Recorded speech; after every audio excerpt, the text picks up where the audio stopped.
Breaking news from New York City. Shocking twist, elderly NYC pedestrian decapitated by truck identified as Genovese mobster, Tony Cakes. The Post exclusively revealed that the 86-year-old man decapitated by a truck at a Brooklyn crosswalk was a former acting captain of the Genovese crime family. So his death was a La Crossing Nostra, a pun used by the media because he was affiliated with the American Sicilian mafia known as La Cosa Nostra.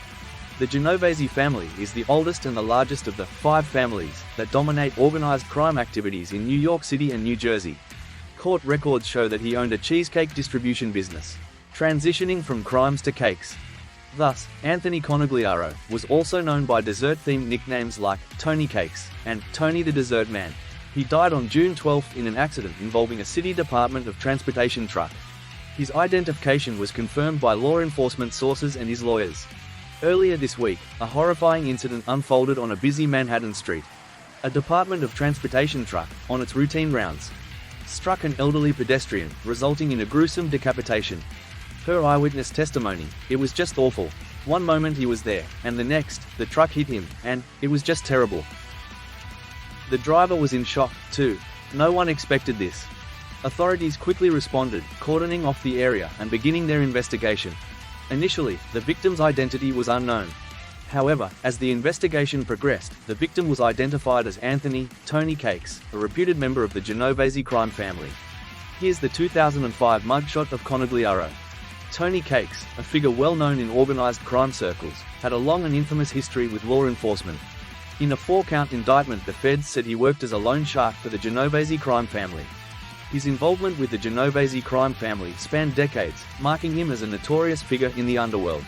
A neighbor described Anthony Conigliaro, a father of 2, as someone who was a kind, gentle, soft-spoken, and very quiet guy. Always looked out for others. "We miss him. Everybody misses him," he said. However, the neighbor was totally unaware of Conigliaro's past, which included ties to the mafia and involvement in a racketeering case nearly 2 decades ago. According to a police source, he spent his life looking over his shoulder, but he forgot to look both ways before crossing the street.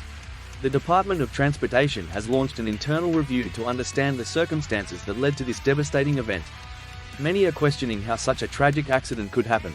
A DOT spokesperson stated, "We are deeply saddened by this tragic accident and extend our condolences to the family of Mr. Conigliaro. We are cooperating fully with the authorities and are conducting a thorough investigation to prevent such incidents in the future." As investigations continue, the city mourns the loss of another life to the dangers of busy urban streets. This tragic event has sent shockwaves through the local community, as well as the wider mob world, as they grapple with the loss of one of their own in such a public and unexpected manner. Offering our deepest sympathies.